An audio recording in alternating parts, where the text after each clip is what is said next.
imperial, a terra das palmeiras imperiais, uma falha na minha formação, né? Então, foi um sonho realizado também. Pois bem, hoje, na palestra de manhã, eu fiquei muito preocupada se eu teria o que dizer para vocês, porque foram cobras que apareceram aqui, né, hoje de manhã, com aspectos técnicos que, evidentemente, não é meu pedaço. Eu fiz um curso de barista, até junto não, mas o primeiro que o Marcelo fez, da Silvia Magalhães do Santo Grão, justamente para poder escrever um livro, porque eu tive esse convite uma vez que eu trabalhava com a história de São Paulo. Eu trabalhei 25 anos no CONDEFAT, no Conselho de Defesa do Patrimônio Histórico, Artístico e Arqueológico do Estado de São Paulo, e a história de São Paulo é a história do café.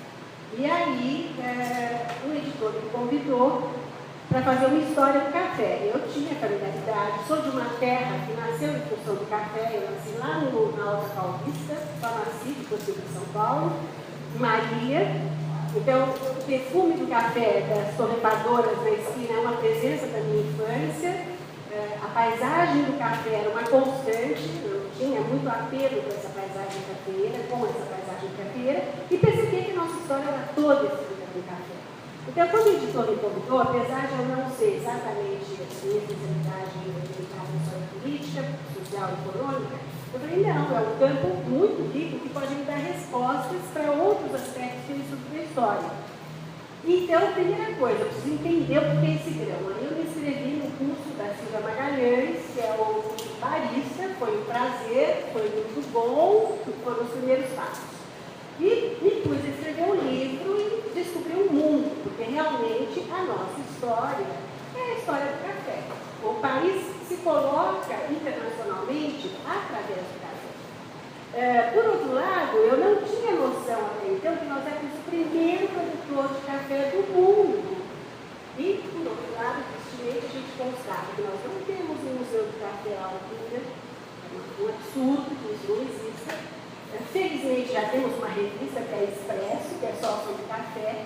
Mas, no mais, nós deixamos muito a desejar, por sermos o primeiro porto de café do mundo, do Santos, e o primeiro país de produção mundial do grão, deixamos muito a desejar nessa imagem do país atrelada ao café e, sobretudo, ao café de qualidade, que mais do que nunca agora está sendo produzido.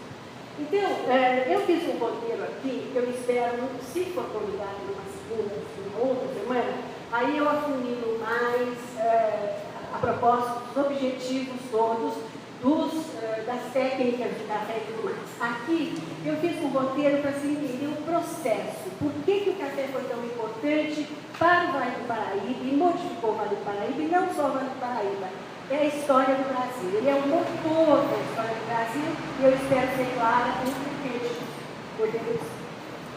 Bem, isso é um fato. Segure uma xícara exalando o aroma de um bom café e você estará com a história em suas mãos.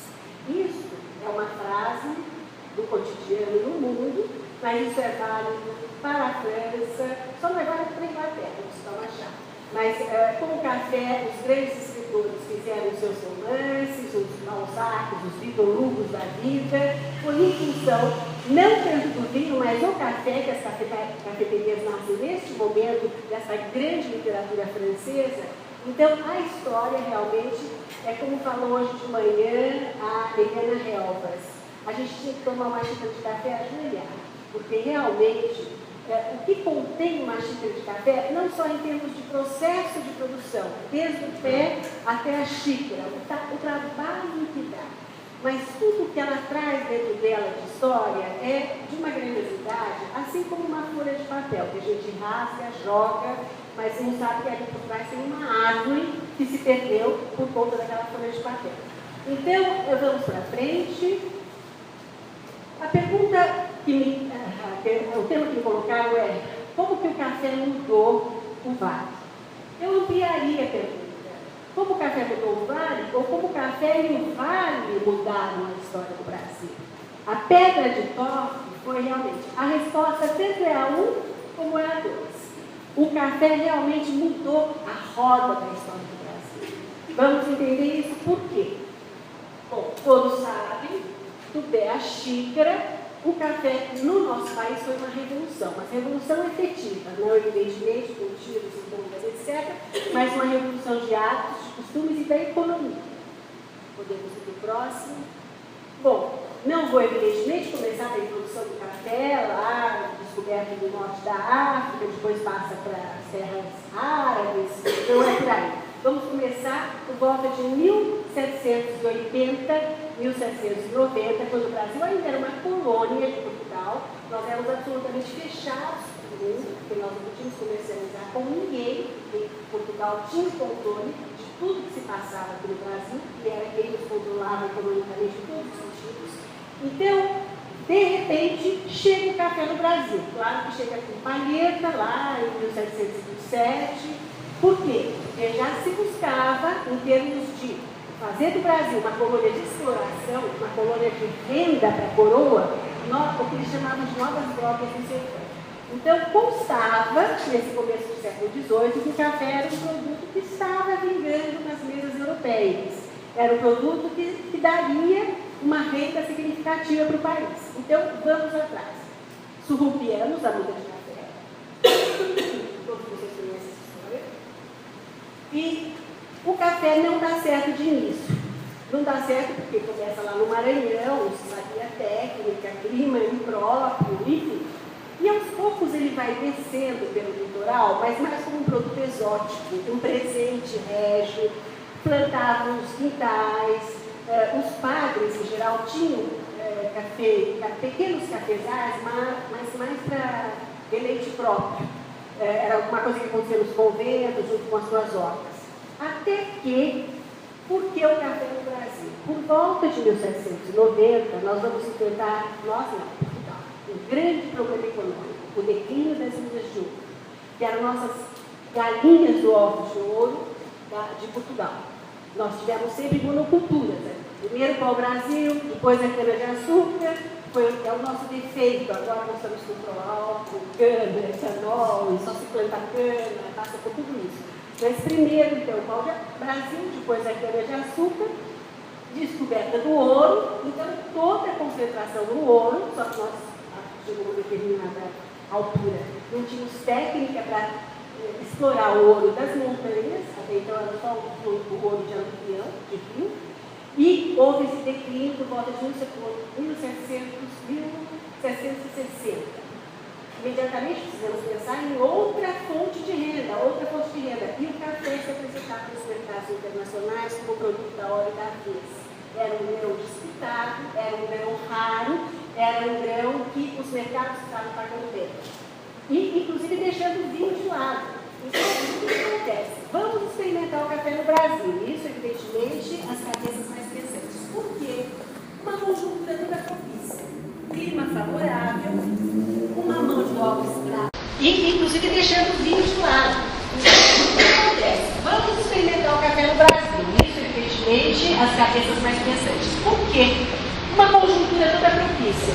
Clima favorável, uma mão de obra escrava farta, barata, que entrava aqui sem nenhuma proibição até então. Nós estamos falando de 1790, 1800.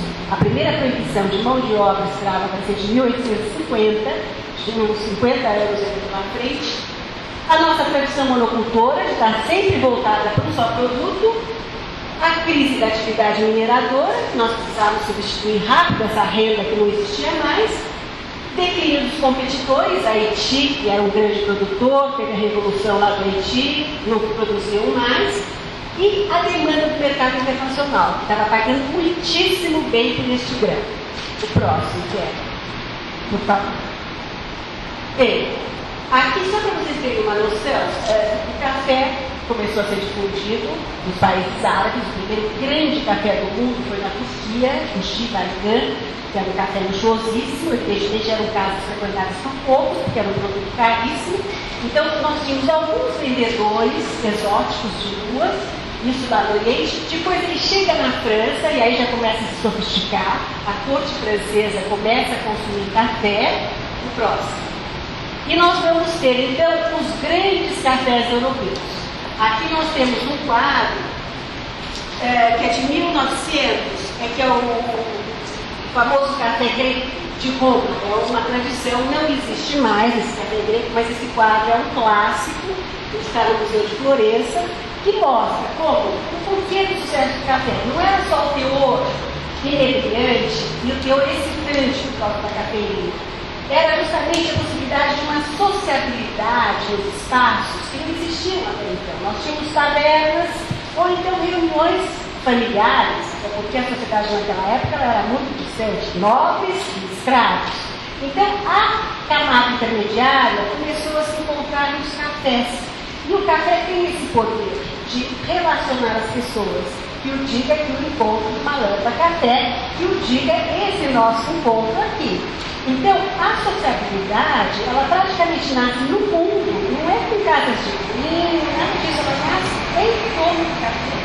O café como espaço de sociabilidade é um dos maiores atributos. Quem é que não fala, não, vamos nos encontrar para tomar um café, neste café do Brasil ou na própria casa da pessoa, gera todo um diálogo e toda uma confraternização, porque libera mesmo todo um estímulo, incentiva a conversa e, de fato, agrega as pessoas. Então, esses cafés, eles vão proliferar, mesmo na Inglaterra, antes de ela assumir o monopólio do chá, porque ela vai conquistar a Índia e domina o chá na Índia, ela tinha, por volta de 1750, 3.000 cafés só em Londres. Isso não é fantasia, é número correto de fonte de documentos. Itália, país fortíssimo, o seguinte, por favor. Aí, Portugal também começou a ter, só que aqui eu estou projetando os cafés famosos do mundo. Esse é o Majestic Café no Porto, na cidade do Porto, toda uma fachada lá de Lisboa, está lá até hoje. Quem for até o Porto não deixe parar para tomar um café, meio tipo ir a Roma não ver o Papa. Então são esses cafés do mundo que hoje em dia estão nos roteiros turísticos, que a gente não pode deixar de essas capitais sem saber quais são os melhores cafés, ainda que seja só em termos de espaço. O próximo, por favor. O Nicola, que é outro café lá do centro de Lisboa. Em cima morava o Eça de Queiroz. Muitos dos filhos do Eça de Queiroz vão nascer aqui, nesse convívio do Nicola, aqui de baixo. O próximo, por favor. O Florian, que é quase que faz parte da Piazza San Marco, em Veneza. É um lugar também que quem vai a Veneza, vai a Piazza San Marco. Aqui são todos, é um café que existe desde 1875 e todas as mesas do café ainda tem um piano de cauda no meio, e se toca esse piano. Aqui é o interior dele. O café, evidentemente, não é 100% assim, isso é uma produção de luxo do café, mas é um café que vocês tomam esse café lá por um preço, o mesmo preço que a gente toma aqui no café. Parece ainda mais hoje com os problemas europeus, né?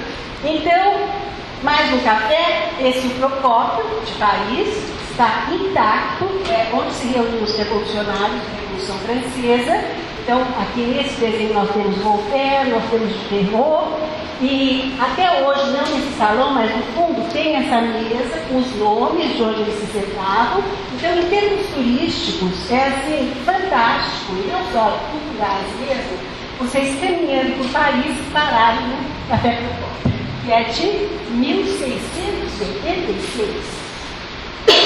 Não por acaso, a Revolução Francesa, em 1789, aconteceu lá em função dessas conversas revolucionárias que tinham em torno dos cafés. Né? Vamos em frente e uma leva café. Sem dúvida, é o único que eu ganhei uma semana do café e que está sendo um point na história do Estado. Eu, pelo menos, quando soube que recebi o convite, já faz esse convite há 3 meses, são organizadíssimos.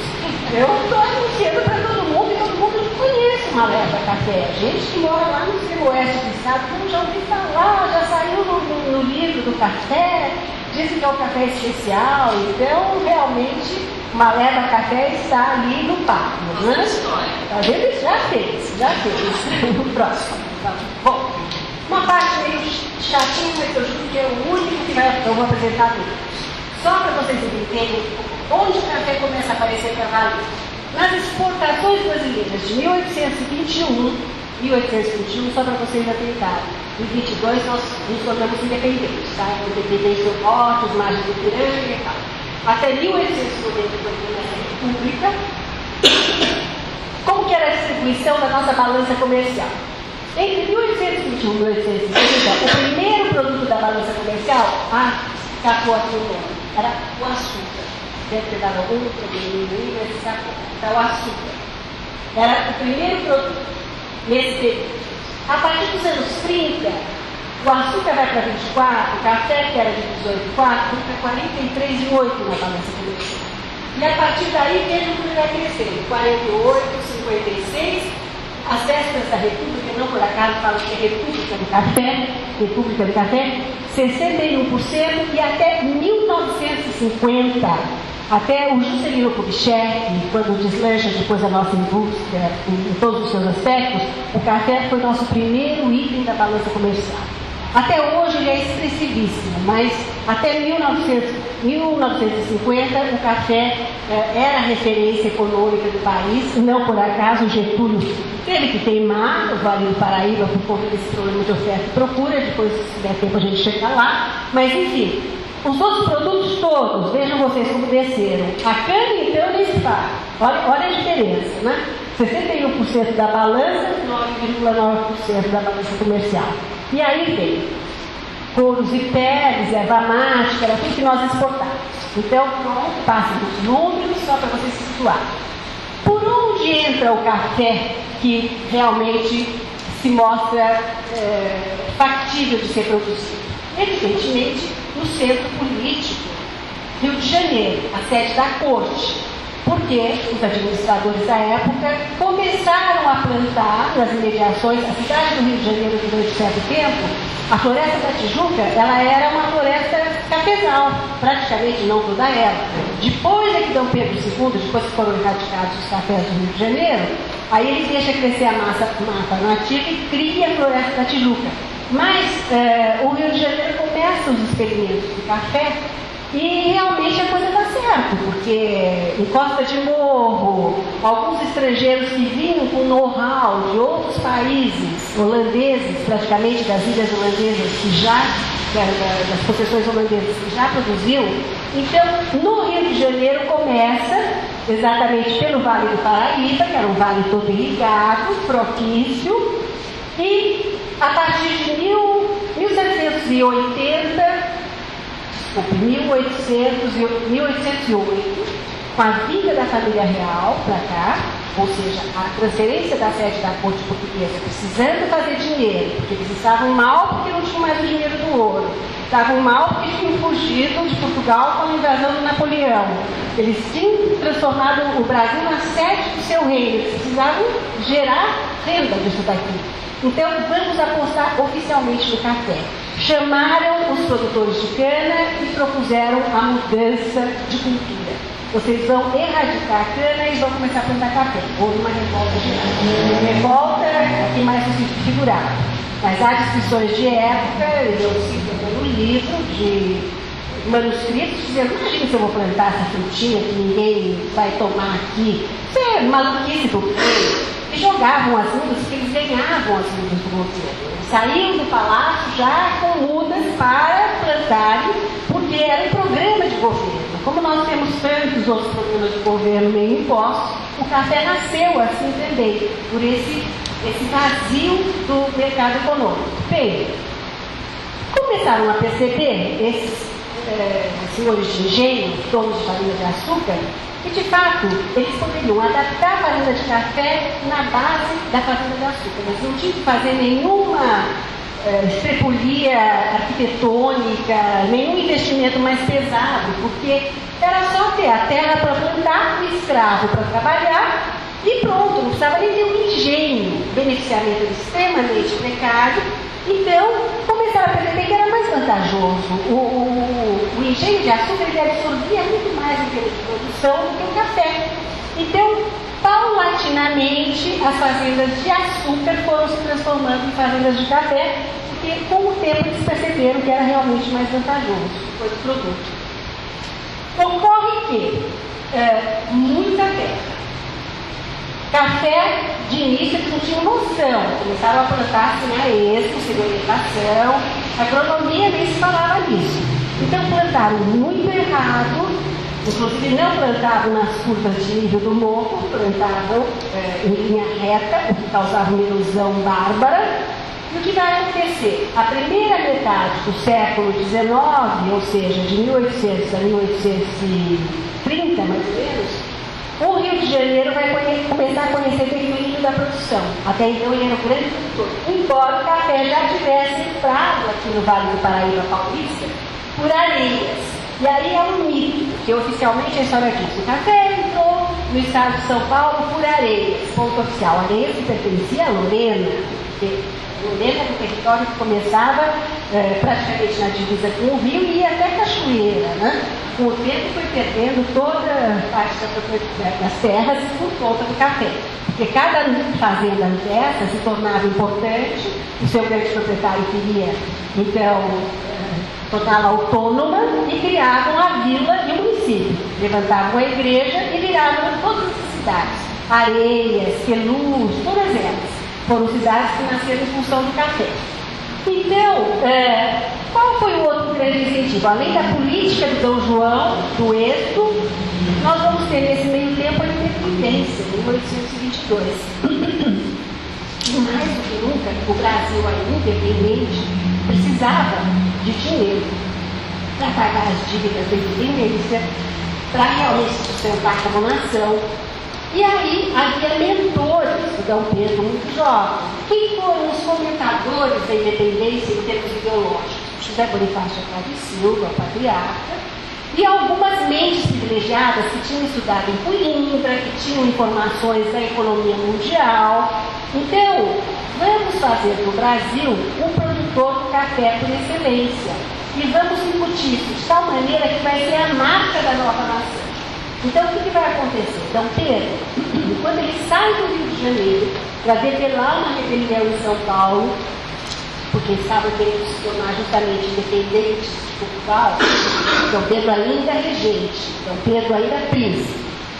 Ele sai do Rio de Janeiro em 1822, em agosto, para apaziguar os ânimos. E há uma descrição de vários viajantes, não só de um, de vários, que mostra como ele veio parando nas fazendas de café, isso em 1822, que já existiu no trajeto do Rio de Janeiro, que era a sede da corte, até a cidade de São Paulo. Ele vai chegar até Santos, porque de Santos, na volta de Santos é que ele para as margens de Ipiranga e faz a independência. Não, evidentemente, como o quadro do Pedro Américo mostra, com cavalo branco, nada disso, mas as frases foram proferidas e a decisão foi tomada naquele momento que ele recebe, de fato, cartas da corte.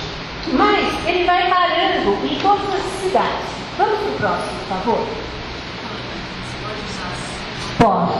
Se tiver dificuldade, quem quiser fazer pergunta, fique à vontade, porque às vezes eu vou pulando etapas, porque eu quero dizer o mais possível para vocês em pouco tempo.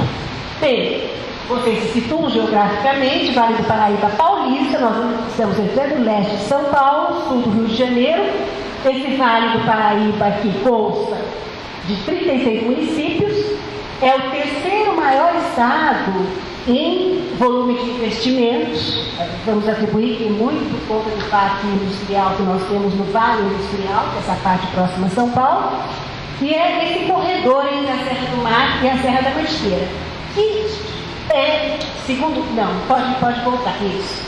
Esse Vale do Paraíba, que o grande estudioso geógrafo Assis Absader definiu como um mar de morros. Infelizmente, essa fotografia é do mar de morros já mais peladinhos, porque isso daqui era a mata primária total da Serra da Mantiqueira. E porque esse vale tinha algo especial, uma formação geomorfológica que vai desde o centro do Rio de Janeiro, eram as terras onde o café se deu bem, até o Vale do Paraíba Paulista, com terras altas, muitas delas denominadas terras, formadas por grandes espalhamentos tectônicos, que propiciaram então a possibilidade do próximo, por favor. Nós tínhamos essa mata primária, aqui é uma reprodução de época de um francês que esteve aqui por volta de 1850, o Charles Ribeiroles, é de um livro muito raro, com plantas nativas. Era essa paisagem que nós tínhamos no vale. Podemos ir para o próximo. O nosso mar de morros, só para nos deleitarmos um pouco, porque a paisagem, a despeito de terem pelado os morros, permanece lindíssima. O próximo. Mas ocorre o seguinte, seguinte, o vale foi importante antes do café também. Por quê? Porque ele foi nosso primeiro corredor econômico. O nosso comércio interno, antes de nós nos tornarmos independentes de Portugal, ele passava pelo Vale do Paraíba, que é esse corredor entre a Serra do Mar e a Serra da Mantiqueira. Era o caminho das tropas que vinham lá do Rio Grande do Sul trazendo charque, carnes, enfim, secas, e que atravessavam todo o estado, paravam nas feiras de Sorocaba, trocavam de mulas, compravam mulas, que eram os muares, que era o tipo de mula mais resistente, que é o casamento da égua com o jumento, que é diferente de um cavalo normal, ele aguenta mais. Atravessavam todo o Vale do Paraíba, essa estrada que, de uma certa forma, na época, ela era meio paralela ao que é hoje a Dutra, ou que foi a antiga Rio Santos, era desse trajeto, e chegavam na Bahia. Então, o Vale do Paraíba foi uma das primeiras regiões ocupadas comercialmente. E o nosso comércio interno, as nossas trocas começaram aqui, de uma certa forma. Porque, indo para isso também é um quadro bastante famoso, do Ruquendas, é o caminho da Serra dos Órgãos, aí ainda no trecho do Rio de Janeiro. Podemos ir em frente. O que nós tínhamos no meio do caminho, isso daqui é uma reprodução do Debré, que reproduzia o que eram as paragens. Eram lugares de descrições terríveis, paravam as tropas nesses lugares de sapé, com chuva, tudo muito precário, mas era assim que era ocupado as encostas da estrada do Vale do Paraíba. Podemos ir para frente, olha lá o cara lá. E aí as plantas foram disseminadas, as mudas de café, através das fazendas. Geralmente eram padres que cultivavam. Esse é um quadro de época também que mostra como se ia buscar a muda de café para começar a fazenda. Na sede dos padres, em geral, eram os capuchinhos. Podemos ir para frente. No Rio de Janeiro, aqui um trecho da Floresta da Tijuca, em que as coisas eram produzidas, vejam como que coisa mais primitiva, né? Plantado cafezal, que aliás é uma tendência hoje em dia, no meio das árvores, sombreado, mas sem terreiro, sem nada, se secava, se fazia com a mão de obra farta da época. Vamos em frente. Bom, para vocês terem ideia, então, 1770 é o marco da entrada no Vale do Paraíba. Areias é a cidade pioneira, mas antes já era cultivado em meio às rotas de subsistência, muito próximo dos portos. São Sebastião tinha um pouco de café, porque tinha o Porto São Sebastião, Ubatuba idem, Rio de Janeiro evidente, e a lavoura de subsistência, ela financiou os primeiros plantios de café, porque o café, todos vocês sabem, demora 4 anos para dar uma primeira safra. Então, para ficar aguentando esses 4 anos, tinha que ter uma lavoura de subsistência, e era essa lavoura, feita nesse comércio interno do vale, que sustentava o café mais fácil que a cana, sede da Corte Aberta Nacional. Em 1814, se abre o Porto do Rio de Janeiro para o mundo, então nós não podíamos comerciar com isso aí. Em 1814, a liberação deste bloqueio continental. Então, nós passamos a fornecer café para o mundo inteiro. A partir daí, então, ficou mais do que nunca plantar café. Vamos em frente. Bom, aqui nós temos também um outro pintor do século XIX, o Ruquendas, mostrando as técnicas primitivas, a tragédia da queimada das florestas, né?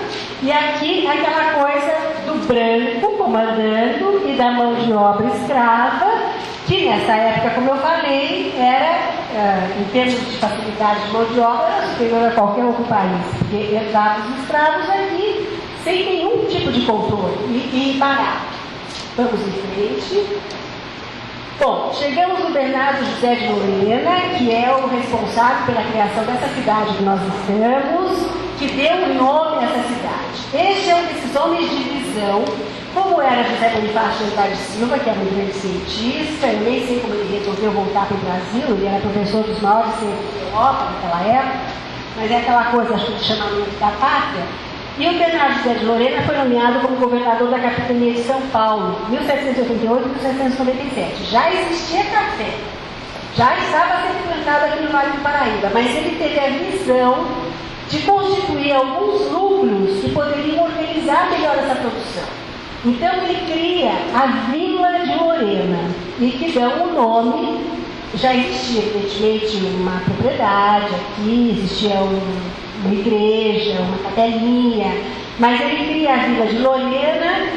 Agora, a visão desse indivíduo é fantástica. A semana retrasada, eu acho que está no próximo slide. Só para vocês terem uma noção da evolução. Em 1788, a vila, com o nome de Lorena, por decreto do Bernardo José de Lorena. Em 1856, pelo progresso, ela vira cidade. 28 anos após se tornar a vila, começa a perder o território, que as cidades em volta começam a ganhar expressão, Areias, Bananal, etc., por conta do café, e vão levando consigo todas as terras que pertenciam a ela, Areias, Bananal, Silveiras, Pelús, São José do Barreiro e Lavrinhas, num total de 2.487 quilômetros quadrados, ou seja, uma área correspondente a 2/3 da área original do município de Lorena. Porque restou Loureira veio ainda perder mais tarde, Cruzeiro, Cachoeira Paulista, ainda ficou essa bela cidade, vamos em frente. E aqui para vocês terem a visão do Bernardo José de Lorena. Aqui é uma vista de como era o Vale do Paraíba na altura do serpenteio do Rio Paraíba, reproduzido pelo Pereira da Silva, o pintor do começo do século, a partir de informações. Mas era um centro rude, ele vai criar o primeiro caminho calçado para o café. Isso em 1780, que é a calçada do Lorena, que vai de São Paulo a Santos. Eu estive lá fazendo essa caminhada, revendo, vocês não podem imaginar, ninguém faz ideia do que foi a produção do café quando realmente nós começamos com a grande produção. O que eram esses muares, essas mulas, andar por essas estradas, que são pedras escorregadias, cheias de limo. A gente, como pessoa, não consegue andar. Eu caí umas 3 vezes tentando subir ali.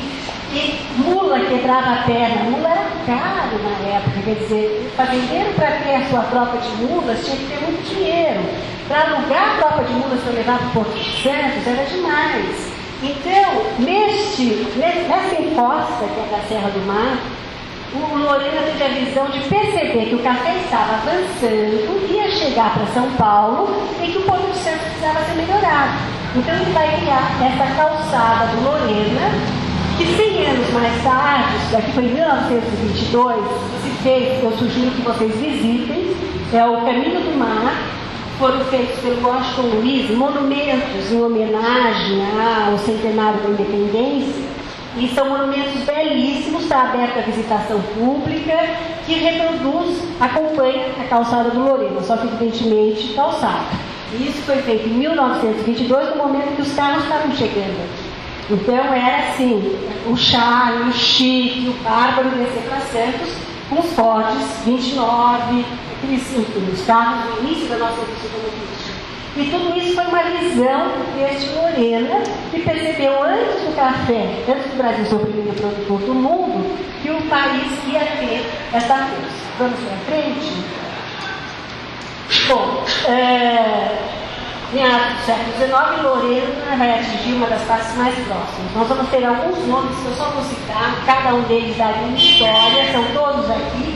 O Conde de Moreira Lima tem o casarão dele ainda aqui.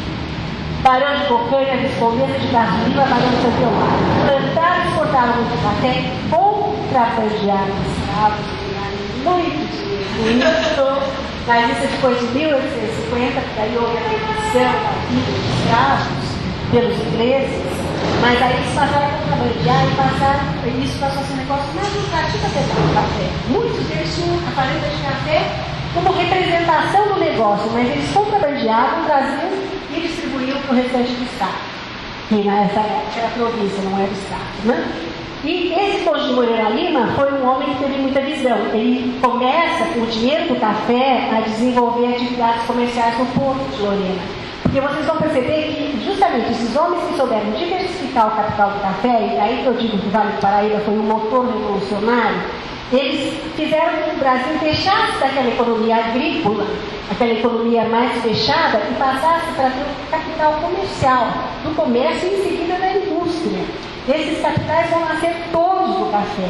A base de tudo isso que nós temos hoje foi o café. E o café, de fato, deu um excedente que permitiu que o comércio se estabelecesse, que a ferrovia viesse, se implantasse e que a indústria de depois viesse também.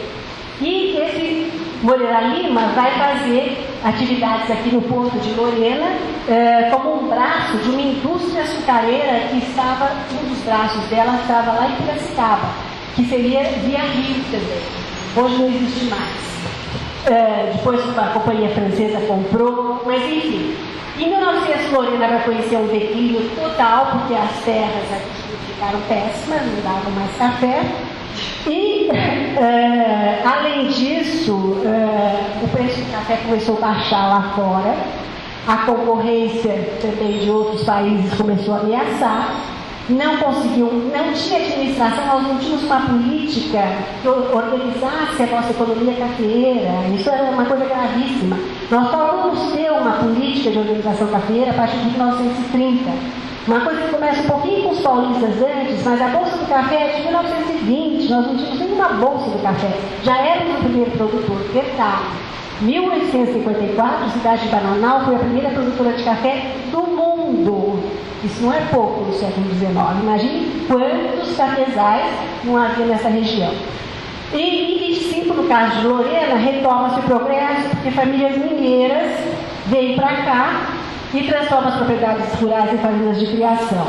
Em 37, a cidade torna-se sede do Estado, é criada a diocese e ela tem toda essa aura de uma cidade imperial. E hoje, toda uma atividade econômica que nós tivemos a oportunidade em 12 horas de Lorena de perceber que tem uma lenda café, que tem produção de azeite aqui na cidade. Enfim, tem coisas fantásticas aqui acontecendo, que a cidade pulsa, a cidade tem vida, né? E economia. Podemos ir para o próximo. Bom, só para vocês relembrarem o quanto essa região foi importante na formação da nação, da nacionalidade brasileira, no momento em que se cria, depois da independência, como eu falei, Dom Pedro segue repentinamente para São Paulo.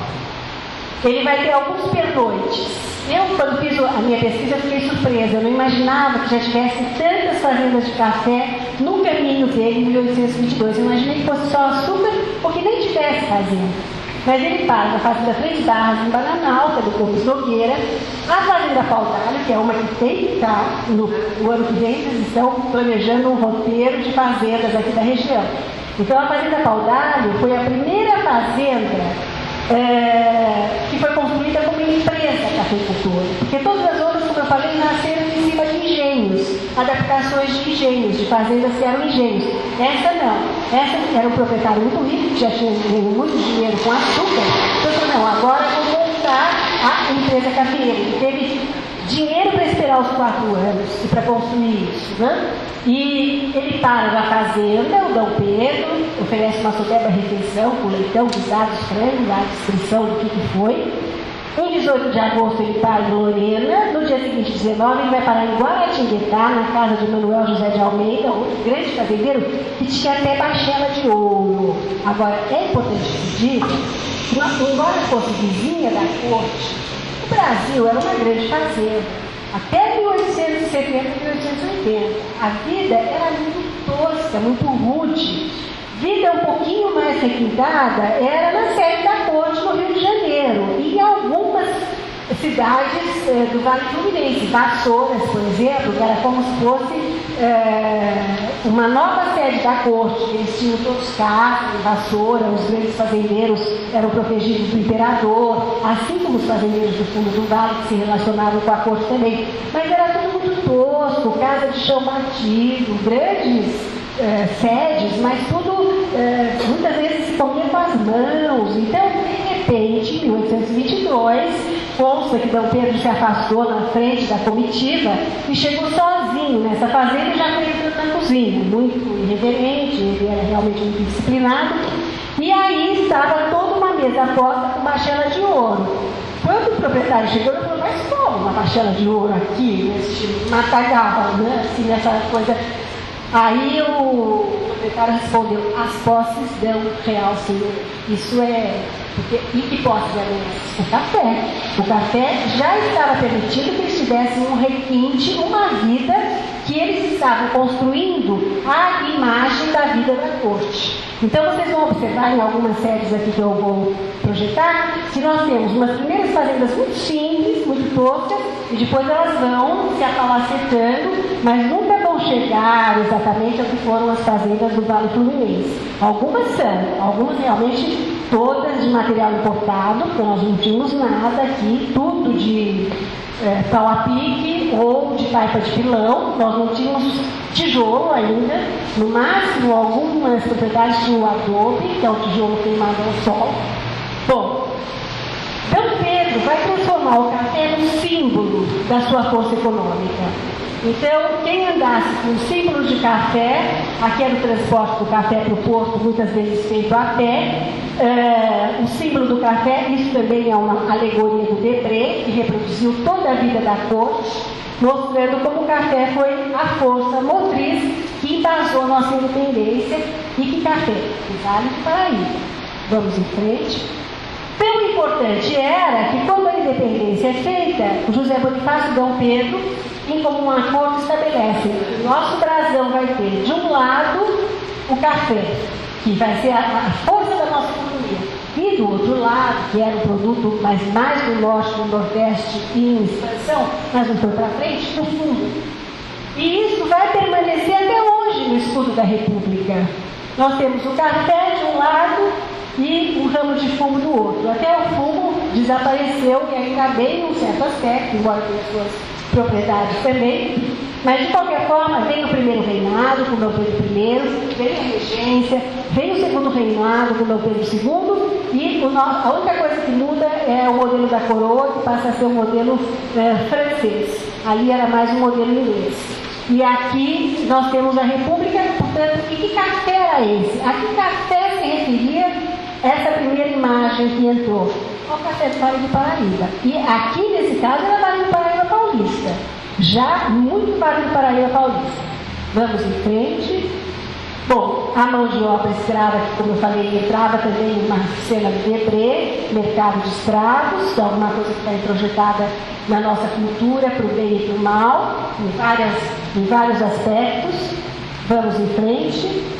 A vendedora de café na colônia ainda, como é que as estradas de ganho, como eles chamavam, que eram aquelas que o patrão liberava para fazer suas vendas na cidade, e vendiam nas casas da época que tinham o que eles chamam de gelosias, porque a moral da época exigia que as casas fossem fechadas, que a mulher não aparecesse para fora.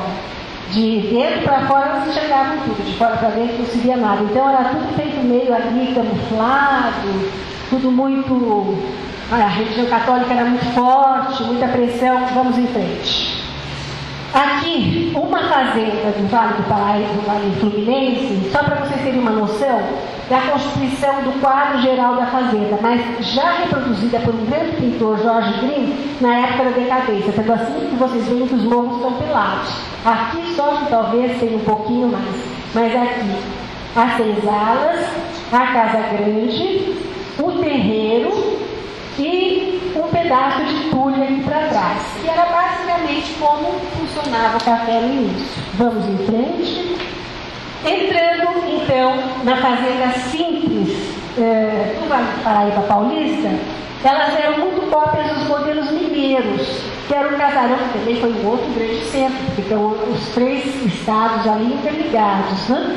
E a terra também de Minas, não precisa nem dizer porquê. Hoje em dia o café mineiro, além de ser o primeiro produtor do Brasil, as terras são excelentes. Mas era alguma coisa tipo caixotão na base da taipa e sem nenhum aparato. Era muito rústico, sem nenhuma, vamos dizer, nenhum tratamento, nem técnico, nem estético. Vamos em frente. Aqui temos a Fazenda Paudalho, em São José do Barreiro, que é tombada pelo IFAM, pelo órgão federal, tombada pelo órgão estadual, porque essa é uma referência da primeira fazenda construída no Brasil para ser uma fazenda de café. Foi pensada com todas as dependências próprias. Nós não vamos ter aqui noção do conjunto todo. Essa, como eu falei, precisa ser incluída no terreiro, no roteiro.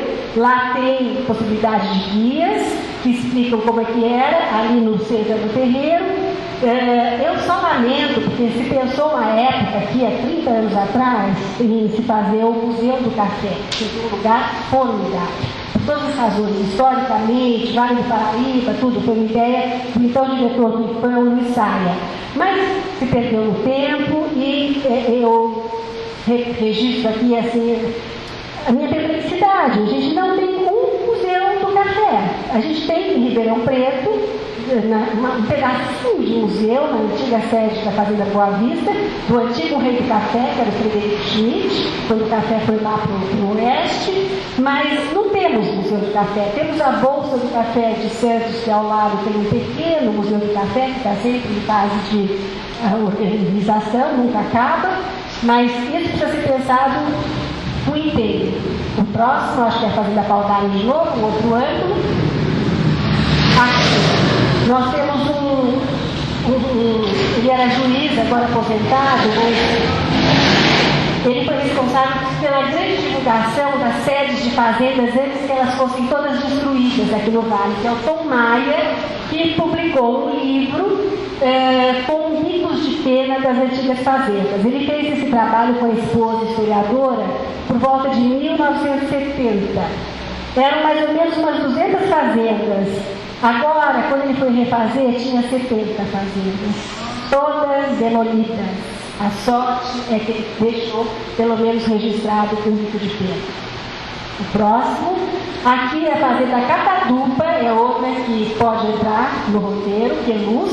Inclusive, ela estava à venda, baratíssimo. E hoje em dia, uma das vocações são sendo exatamente as pousadas, o turismo rural. E parece que ela foi comprada agora, felizmente, para ser uma pousada. E aqui já é uma fazenda paulista, já de um senhor abonado. Já mais para o fim do século XIX, que já quer ostentar o seu poderio. Porque até então, eles não tinham, a necessidade que eles tinham de ostentar o poderio era ter o título de imperador, de barão, de conde, e geralmente porque eles financiavam coisas do império, né? Era o café que financiou a Guerra do Paraguai toda, foram todos daqui que os fazendeiros cederam os soldados para poderem ir da Guerra do Paraguai, com isso eles ganhavam as titulações. Então aqui nós já temos essa fazenda, é muito bonita, muito interessante. A próxima vai mostrar um outro ângulo dela. Aqui é o quadro pintado à mão que está na sala da fazenda, que passavam pintores renomados e eles encomendavam para pintar a sua propriedade, que era o que eles tinham para expor o seu poderio, né?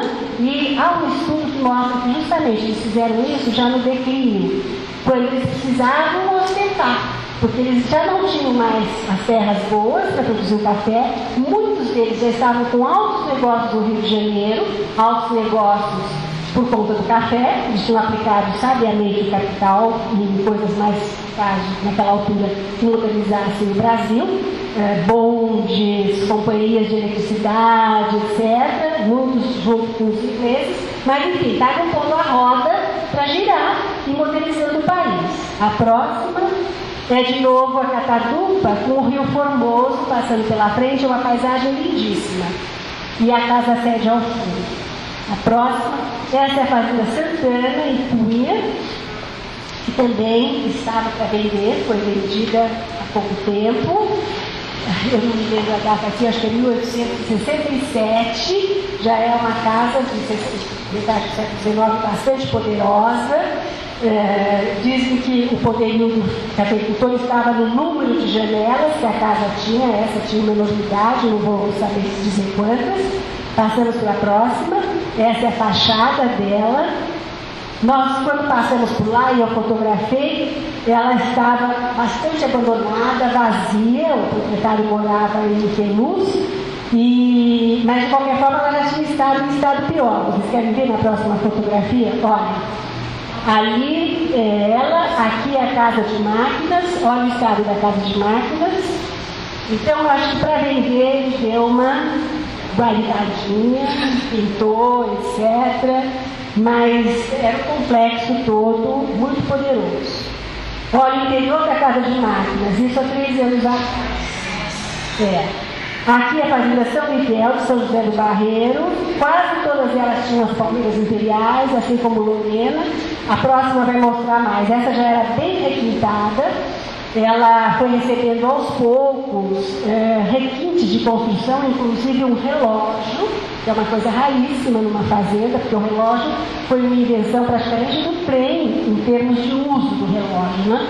Porque a partir da circulação do trem, se começou a contar as horas, não evidentemente no calendário tradicional, mas se passou a usar o relógio, que foi fruto também do Santos Dumont, fruto do café, porque ele que vai inventar para a Casa Cartier o relógio de pulso, e o relógio que começou a balizar os horários das viagens que traziam o café por trem para o Porto de Santos. Vamos em seguida, olha o acabamento das telhas, já era alguma coisa realmente de outro requinte, de quem já estava se sofisticando com o dinheiro do café. Aqui uma parte do interior, mas todo esse trabalho de marcenaria é muito interessante. Próximo. Essa é a Fazenda da Barra, também ali em São José do Barreiro. Um pedacinho só dela, mas a frente do outro lado, infelizmente só tinha essa foto de lado. Vamos à próxima. Aqui, nessa mesma Fazenda da Barra, agora eu lembrei de que eu pus. São as ruínas do que era senzala. Muitas das minhas fotos são para mostrar a técnica construtiva, que não é uma coisa que interessa a vocês. Até num próximo, se eu participar, tomara que eu possa participar, eu vou trazer exatamente as técnicas, como é que faziam com o café, como é que produziam, como é que lavavam, etc. Não foi minha preocupação dessa vez, mas enfim, era tudo de pedra e no meio era taipa de pilão, e hoje nós só temos essas ruínas que o proprietário resolveu deixar porque não deixa de formar uma paisagem interessante. O próximo. Aqui, o lavadouro do café, muito rústico, se jogava o café lá de cima e ele descia, e depois caía ali naquela piscina, tanque, o café boiava, ia para o fundo, aquilo que nós ouvimos hoje na parte da manhã, né? Depois ia para o terreiro, e era secado assim de qualquer jeito, né? O que ia de café fermentado, o que ia de pedra no meio do café exportado, o que ia de pedaços de madeira, porque não tinha. A seleção era feita muitas vezes à mão, ou por abanação. Tem um livrinho meu ali, que é um paradidático, usado nos ginásios, que eu mostro as técnicas. Então tem todas as técnicas, desde o pateamento do gado, que triturava, tirava a película do café. Imagine como não matava o café, né? O gado, o monjolo também, com toda a sua força, lavando de qualquer forma, a reviravolta no terreiro feita sem o menor cuidado. Então, era assim. Por que isso também? Veio tudo dessa ignorância inicial, quer dizer, começaram a plantar, deu dinheiro, é isso que nós vamos fazer, e não importa a qualidade. Estão pagando, vamos vender quantidade e não qualidade. E esse foi o nosso vício de produção, salvo honrosas exceções. Teve o Barão Martins de Alferes, que deixou até um livro sobre como cultivar uma fazenda de café, um senhor do século XIX que tinha uma visão que falava desde o erro de se abater com as queimadas madeiras nobres, como a peroba rosa, etc, etc, e dava outras soluções, como o erro de deixar as senzalas maltratadas, porque aquilo destruía a saúde do escravo, e o escravo era um capital valiosíssimo para o proprietário, e, ao mesmo tempo, a necessidade de se produzir um bom café. E ele, inclusive, foi um dos que percebeu que se precisava perder essa mania, porque o porquê de se plantar em linha o café e que causava erosão?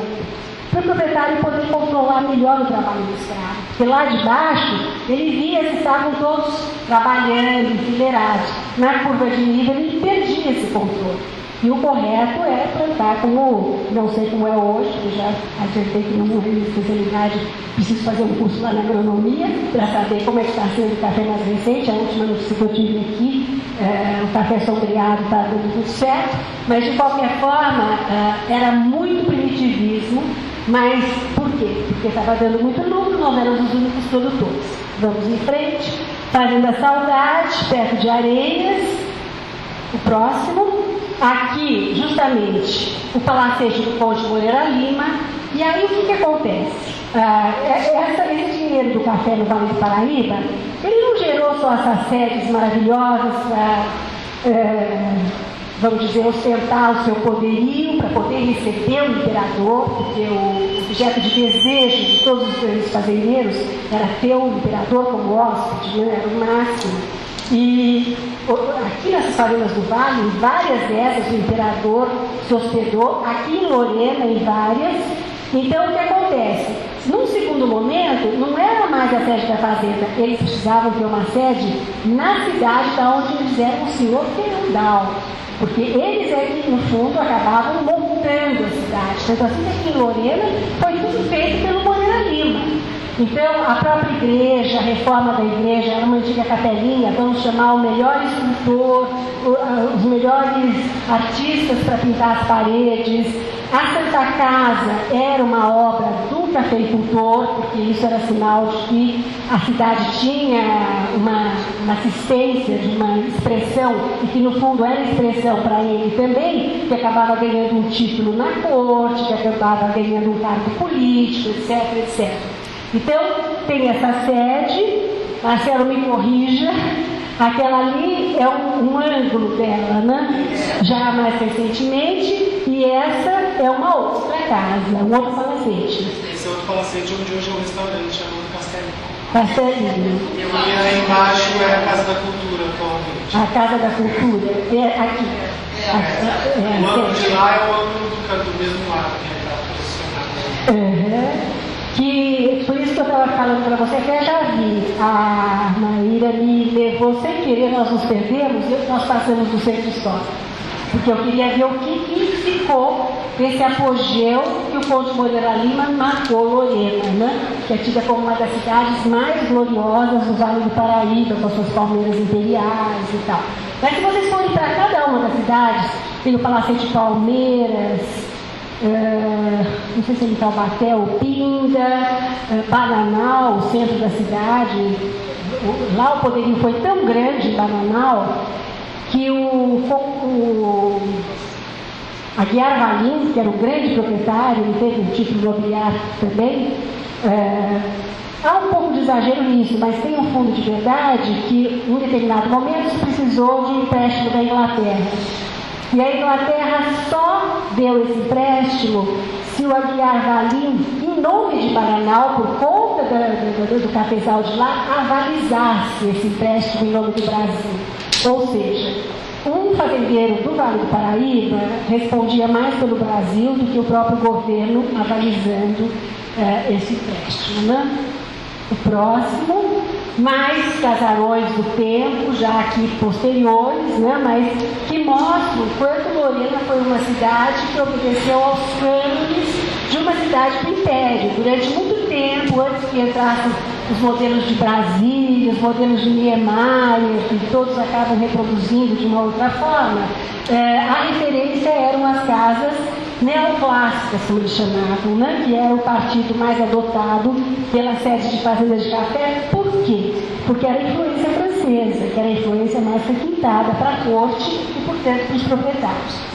Aqui a Fazenda Santa Clara, ela é no Rio de Janeiro, e essa fazenda tem uma peculiaridade, porque nós tivemos, a questão da mão de obra era séria, porque por que nós tivemos que ter café barato? Porque nós tínhamos um custo baixíssimo de produção, né? Não tínhamos mão de obra, não tinha lei trabalhista, não tinha os encargos, absolutamente nada, era plantar, colher, não se pagava nada para o escravo, aquela barbaridade, aquele atraso, aquele retrocesso total.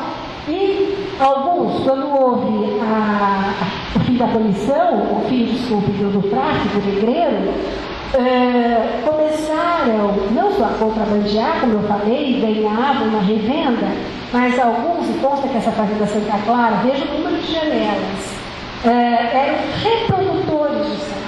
Então eles pegavam um escravo e uma bela escrava, confinavam e geravam novos escravos. Quer dizer, essa história da barbárie que está sendo feita por muitos colegas, que eles vão aos cartórios e anotam todos os documentos, estão saindo muitas teses em cima disso, Então, outra visão do que foi realmente esse nosso processo histórico, que não é só no Brasil, em todos os países passa por todos essas máquinas, essas manchas, mas essa Fazenda Santa Clara, inclusive consta que essa ala aqui eram só janelas falsas, eu não conheço, preciso até conhecer, porque justamente era aqui como se fosse a maternidade, sabe? Nem se abria, nem se divulgava. Vamos em frente. Aqui, só para vocês terem uma noção também do complexo cafeicultor, que era nesse momento, também fruto da pintura do Jorge Grimm, por encomenda do proprietário, já na época do declínio. Então, a casa sede, portentosa, as 6 alas, a casa de máquinas, eventual tulha, e uma casa de máquinas muito precária, porque aqui no Vale do Paraíba, na verdade, foi mais o maquinário moderno de São Paulo para frente, de Campinas para frente, que começou a funcionar. Até mais ou menos 1870, 1880, era na base manual mesmo, tudo feito sem máquina, e os fazendeiros mais ricos, aí do extremo oeste, é que importavam máquinas americanas e inglesas. Vamos em frente. Essa é a fazenda do secretário, ela existe até hoje, do secretário porque era um alto funcionário da corte, aqui já no Vale do Paraíba, do Rio de Janeiro. Vejam a proposta neoclássica dos 2 frontões, lá dentro muito requintado. A próxima vocês vão ver como está hoje, a reforma. Perde, né, toda, por isso que a gente tem muita crítica a restauro, porque o restauro cosmetiza, né, ele cria um cenário ideal. Tudo bem que há necessidade de se manter de alguma maneira, mas olha, mexeram com a topografia, desapareceu o que era a antiga fazenda, né? Aqui vocês vão ver, olha, o que era o que é, né? Então, inclusive aqui um Pinus Eliotes, uma coisa que não tem nada a ver. Que ao invés de encarar a construção como um documento, né, que seria muito mais... Exatamente, educativo. Entra na linha que no século XIX tinha, que é de encarar o restauro também como uma parte estética. Exato. Né? Muito, até hoje, pratica isso, mais o restauro como uma função estética. Exato. Do que recuperar o documento. Eles matam com o documento para ficar uma vista agradável, né? Agora, ontem foi reinaugurada a Ordem Terceira de São Francisco. Quem conhece São Paulo, lá no São Francisco, tem a Faculdade de Direito, que era o antigo convento franciscano, e do lado tem as 2 igrejas franciscanas, sendo as últimas coloniais que restaram em São Paulo. E a da Ordem Terceira é riquíssima, porque a Ordem Terceira era dos particulares, os homens mais poderosos de São Paulo. E ela foi restaurada e reinaugurada agora. Eu, infelizmente, não pude ir, tinha que vir para cá. Mas colegas meus já me telefonaram e disseram, olha, está um prédio novo, está tudo pintadinho, bonitinho, perdeu aquela pátina do tempo. Algumas coisas eram necessárias, mexer com fiação, vazamentos, infiltrações, mas podia ter deixado a parede regular, podia ter feito a pintura como era originalmente, enfim. Eu queria descobrir à vontade. Uma questão que entra hoje em dia, em muitas casas, né, em muitos lugares históricos de recuperação, é que eles falam de recuperar a função, o uso e a função. Então, entrar às vezes equipamentos, capacitar a parte elétrica, hidráulica, mas essas características, eu, como trabalhei mais com documento, eu vejo mesmo a arquitetura, a estrutura é um documento em si, que fala por si mesmo, né? Então, esse tipo de coisa, saber que não é para usar, né, de maquiagem. Esse uso e função ele pode ser mais adequado mais para o turismo, né?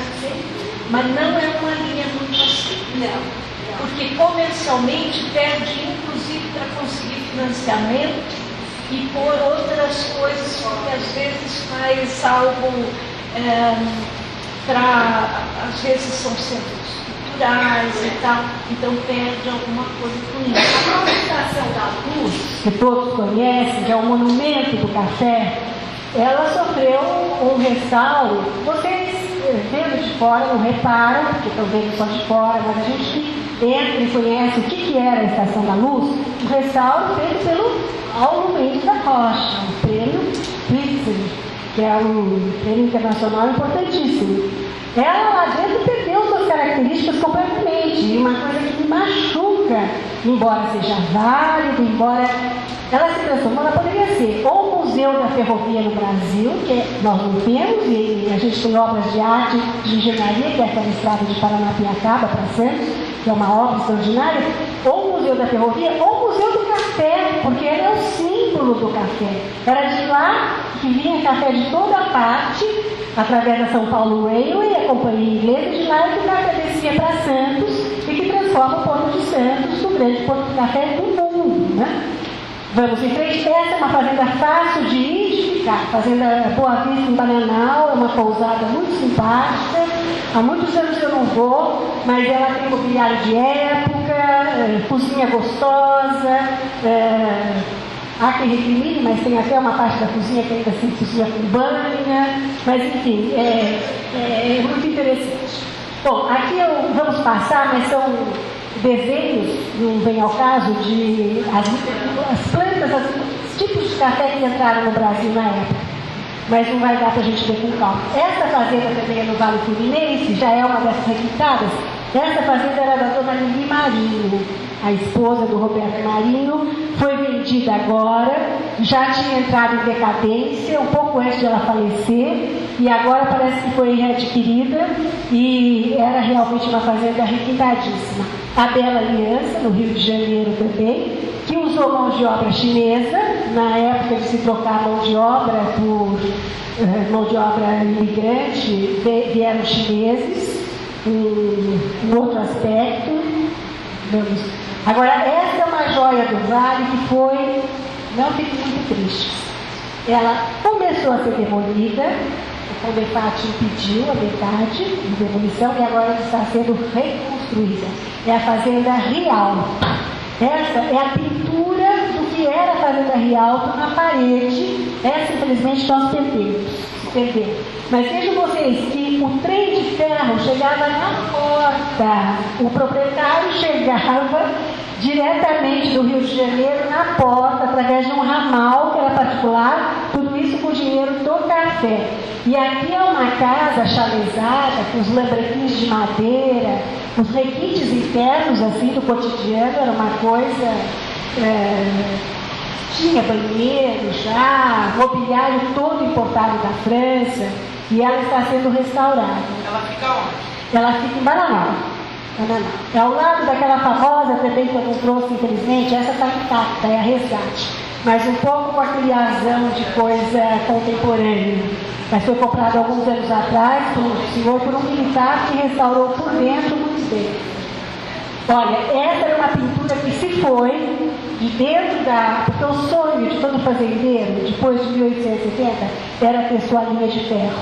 Até porque o Vale vai ficar fora do traçado da linha da antiga Dom Pedro II, hoje central do Brasil. E isso é que vai levar a uma frase que eu não concordo, do Monteiro Lobato, que também foi um equívoco ser divulgado dessa forma, como sendo o Vale do Paraíba, o Vale das Cidades Mortas, né? Houve um período de declínio, como há em qualquer região, mas havia uma pulsação, de qualquer forma, que depois tanto havia que, em seguida, nós temos uma São José dos Campos, nós temos Taubaté, Guaratinguetá, Lorena, tudo com vida própria. E aqui, para vocês terem uma ideia, como de fato impactava, isso é uma coisa do século XIX, a engenharia da implantação da única no mundo hoje, que é a São Paulo Railway, que vai de Santos a Jundiaí, na verdade, que era o primeiro trajeto que tem em São Paulo.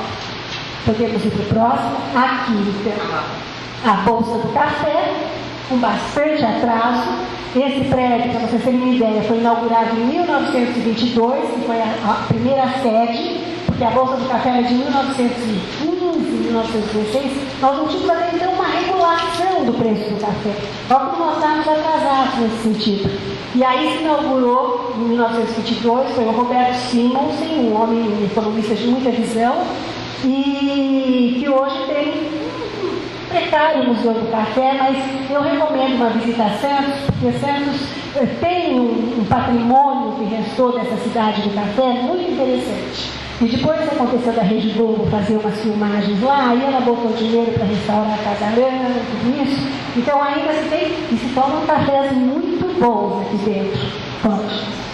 Licença, a Bolsa do Café atualmente, em termos de artigos históricos, é ruim, mas eles têm um grupo de historiadores que estão resgatando histórias de estivadores, de pessoas que morreram lá carregando os navios, famílias que até hoje trazem. São pessoas muito simples, então eles estão pegando um registro de áudio, fazem a entrevista e disponibilizam lá. A maior biblioteca especializada em cafés está no Museu do Café também, à disposição do público, tudo gratuito.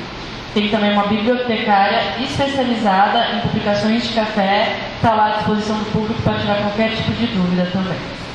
Não, e completando, os navios que vêm nessas rotas todas de estrangeiros, eles param um pouco em Santos, exatamente para todos descerem, os estrangeiros irem tomar o café que serve na cafeteria do térreo. E o ambiente é muito bonito, porque ao lado existe a sala do pregão, exatamente como era antigamente, com as pinturas do Benedito Calixto, com vitrais desenhados pelo Benedito Calixto. Agora, não sei, acho que tem gente que nem era dessa geração quando passou. Eu não sei, acho que foi, eu não lembro qual série, se foi uma novela da Globo, se foi, não foi Terra Nostra, mas houve a cena da crise de 29, que foi gravada aqui dentro, na sala do pregão da Bolsa, era com o Fagundes. E foi aquela coisa assim, tipo o gol do Uruguai em 1950. Maior silêncio que já se ouviu no mundo, né? Porque foi aquele choque. Sabia que vinha uma crise, mas ninguém acreditava. O café já vinha com preço ruim e havia crise desde 1825. 29 não deveria ter sido uma surpresa. Mas aí veio o crash da Bolsa de Nova York, e aí da noite para o dia as fazendas foram vendidas de portões fechadas, as casas da Paulista, as que eram de fazendeiros, de portões fechados. Mas como falou também a Eliana hoje de manhã, da diversidade nascem novas oportunidades. Então, há estudos, até do pessoal da Luiz de Queiroz, estão mostrando que a crise de 29 foi benéfica, porque da crise surgiram novas formas de cultivo de café, de administração, as estufas para secar o café das fazendas experimentais. Então, a diversificação daquele dinheiro que era utilizado para café em outros insumos, enfim. Cada pedaço da história tem sua razão de ser, né? Vamos em frente. Outra coisa então, Santos se torna um centro pujante com as casas comissárias, porque nós tínhamos então as casas comissárias, aqui são os potinhos com modelos de café, com tipos de café. Claro que, como sempre, durante muitos anos eram os estrangeiros que dominavam, as casas comissárias alemãs, inglesas e americanas eram as mais poderosas, tivemos as nossas nacionais. Vamos em frente. Café Santos passa a ser a referência em relação ao café do Rio. Era um café tido, entre aspas, de boa qualidade, mas desde então, essa é uma das poucas propagandas que se acha na revista do IPC, porque nós não tínhamos propaganda. Isso que a gente estava falando hoje, o Brasil nunca fez como a Colômbia, por exemplo, que criou todo um marketing em relação ao café, criou a figura do Juan Valdez, tudo isso.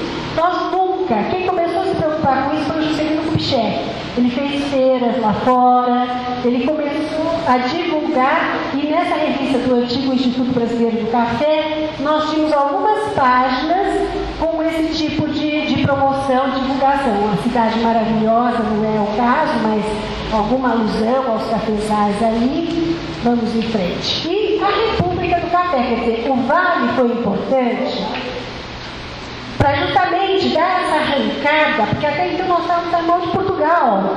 Então eu falei, o café, não vamos exagerar, pode ser que eu esteja criando uma imagem, mas mais para ficar didático.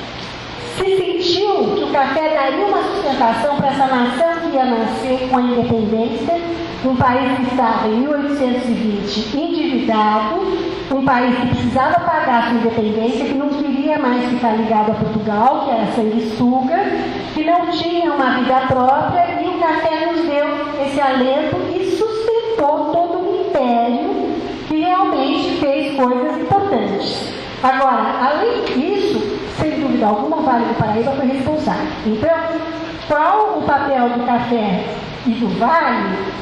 Foi justamente a possibilidade de jogar o Brasil no capitalismo internacional. Porque até então, nós não éramos competitivos em nada.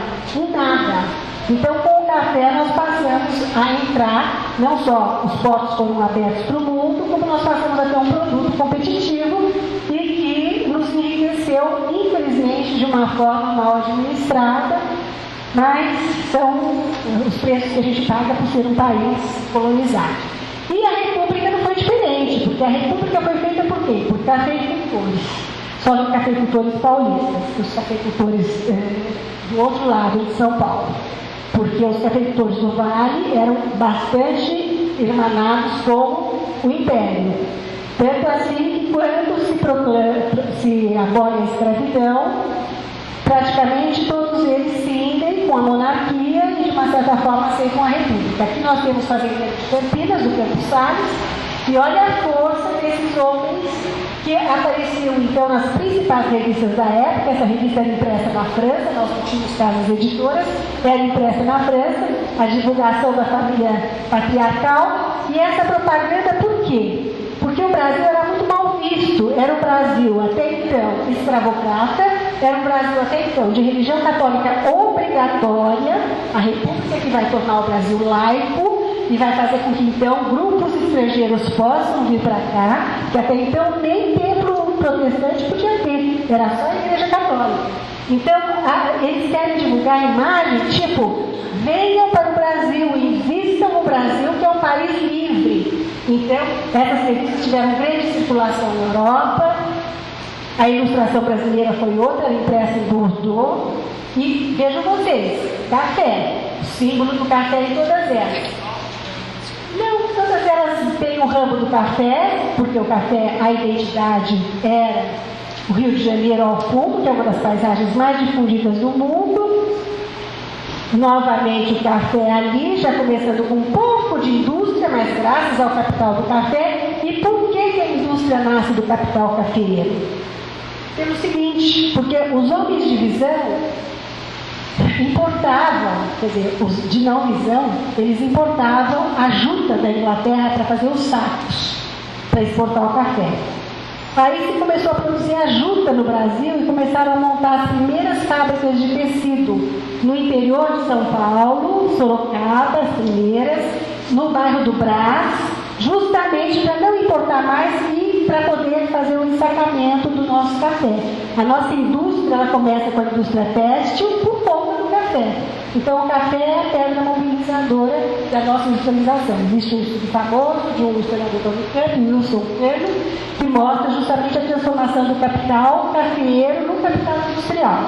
Além disso, da transformação do capital cafeeiro no capital financeiro bancário, porque os grandes fazendeiros vão abrir os primeiros bancos que nós tivemos no Brasil. Santos Dumont é um fruto totalmente do café, filho do maior produtor de café de Ribeirão Preto, do Henrique Dumont. Até hoje tem lá a cidadezinha de Dumont com a sede da fazenda. E quem for a Petrópolis, não deixe de visitar a casa dele, a Encantada. É uma casa pequenininha e que tem aquela famosa escada que só cabe um pé só, não, para a direita e para a esquerda. Mas lá tem uma carta do pai dele na parede, que é uma carta que eu acho que todos nós gostaríamos de receber na nossa adolescência e juventude, que diz assim: meu filho, esse fazendeiro, você fica aí em Paris, não é nesses termos, mas o sentido era esse. Você esteja aí em Paris sem pensar em nada. Você pense só nos seus inventos, só nos seus estudos, porque seu pai está aqui com as fazendas de café promovendo, sem preocupação nisso. O que você precisar, nós mandamos o que você precisar. Não tenha preocupação. Aí ele enveredou e se tornou realmente o pai da aviação. Depois o Cartier o chama e ele traz o primeiro relógio de pulso, que é o modelo Santos Dumont, que é vendido até hoje. Aqui. E aí o café passou a ser muito, em termos de design, viu, Marcelo? Design gráfico, ele passou a aparecer em tudo, tá certo? Que aqui é uma revista Lavoura do Café. Mas se você andar no centro de São Paulo, você vai ver os prédios, os símbolos do café, tudo. O próximo, por favor. E aqui eu vou acabar com o vitral do Mercadão. Infelizmente eu não consegui uma foto inteira, mas vocês, quando estiverem saindo do Mercadão, comendo pastel, etc., e o sanduíche de mortadela, vocês estão saindo e vocês têm esse vitral magnífico e o café sustentando, aqui é o Deus do Comércio. E do outro lado, por favor, ali o começo da indústria, e aqui justamente a origem, né? A agricultura, o trem, e o painel acaba do outro lado, mostrando então toda a interface, o circuito da história toda do país, na sua arrancada para país moderno, nesse vitral. E aí o café é a base de tudo. E que café foi esse? O café produzido aqui onde a gente está. Exatamente esse que fez o Vale do Paraíba ser uma referência internacional, sem dúvida.